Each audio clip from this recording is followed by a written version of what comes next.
Pernah nggak Nabi zakat pakai beras? Enggak, karena nggak ada beras. Berarti nggak ada contohnya. Nggak ada beras, bukan nggak ada contoh. Dalam Islam, mencari-cari kesalahan orang lain bukanlah akhlak yang dianjurkan. Dalam konteks ini, ketika seseorang terus-menerus mencari kesalahan para ulama, seperti yang dilakukan oleh Harry Pras terhadap Ustadz Adi Hidayat, maka perlu ada introspeksi. Kritik dalam Islam memang diperbolehkan jika bertujuan untuk kebaikan dan dilakukan dengan adab yang baik. Namun jika kritik lebih condong kepada upaya menjatuhkan atau menimbulkan fitnah, maka hal itu tidak lagi sesuai dengan ajaran Islam.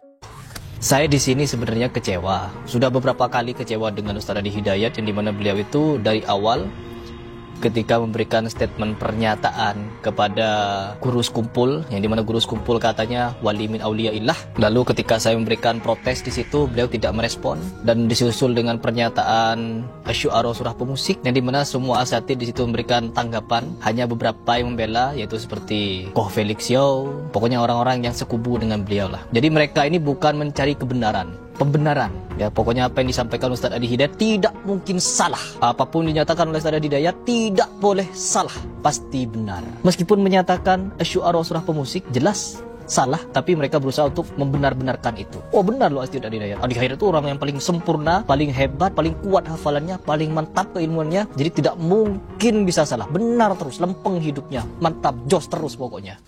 Seorang ulama bukanlah manusia yang maksum atau terbebas dari kesalahan. Namun cara mengingatkan mereka harus dilakukan dengan penuh adab dan ketulusan, bukan dengan mencari-cari celah untuk mencela.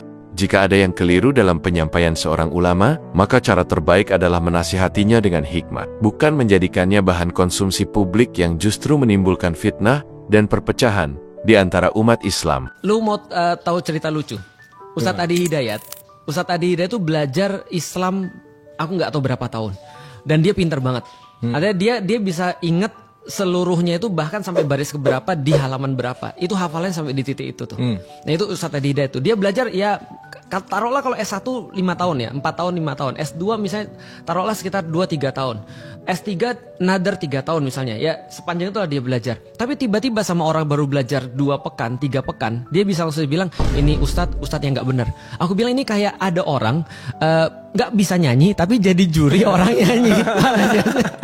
Come on. Nah ini kenapa bisa begitu? Ini jelasnya bukan karena agamanya, tapi karena orang-orang tadi yang belum sampai pada satu titik dia berpikir, lantas dia sudah beragama. Makanya agama ini gak cocok untuk orang gak mikir.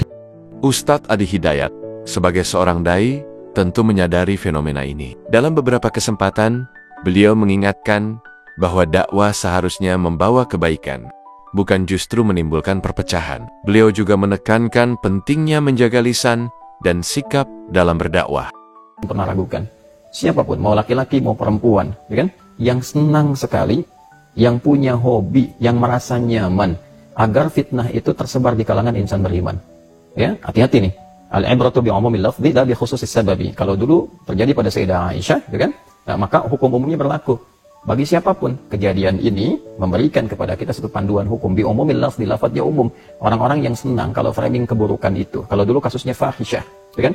Kasus tuduhan-tuduhan yang tidak etis. Nah, saya nggak bisa sebut ya kalimat itu karena sangat tidak layak disebutkan kepada ibunda kita tercinta. Ya, intinya orang-orang yang sangat nyaman, merasa senang, ya merasa kalau ada yang begitu lagi, oh senang nih. Ya, kalau ada yang kontroversi lagi, wah senang dibikin framing, dibikin macam-macam. Seakan-akan kontroversi padahal tidak ada apa-apa di dalamnya.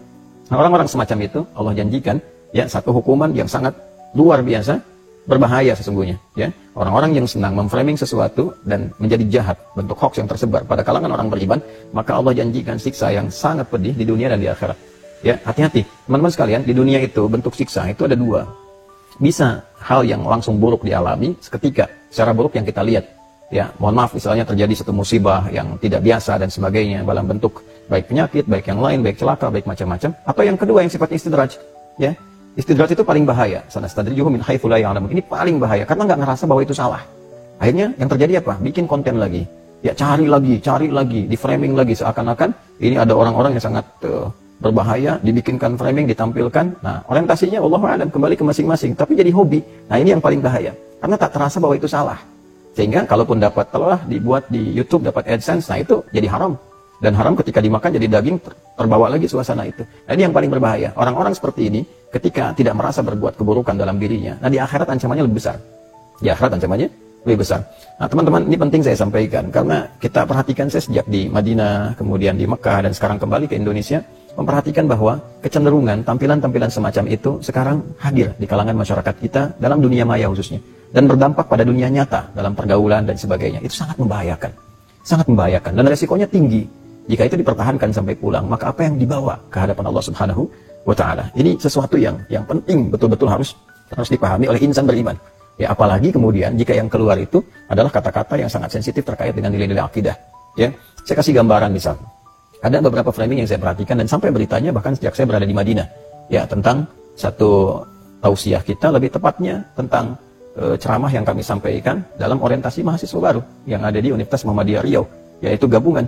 Dan itu universitas bukan hanya untuk orang Islam, non-muslimnya juga ada, ya kan? Ada orang Kristen, ada yang Katolik, ada yang lain-lain dan sebagainya. Dan cukup banyak. Dari 2.500 itu ada 800 ya kurang lebih yang non-muslimnya, yang pada saat itu menjadi angkatan awal yang masuk itu ada 160 bergabung keseluruhannya.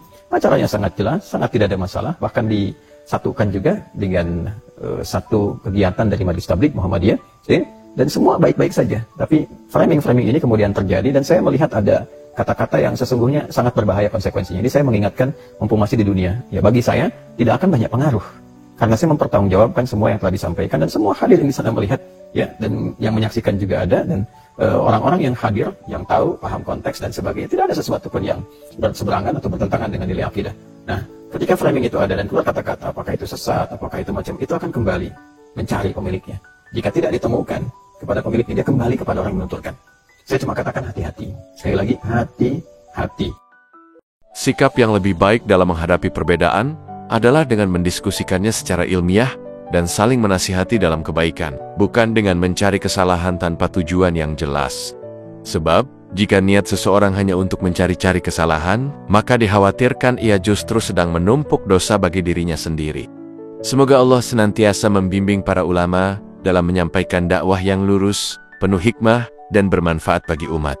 Semoga mereka selalu diberikan keistiqomahan, keikhlasan, serta perlindungan dari kesalahan dan fitnah. Dan semoga kita semua diberikan hati yang lapang untuk menerima kebaikan, serta menjauhi sikap mencari-cari kesalahan tanpa alasan yang benar. Amin, ya Rabbal Alamin.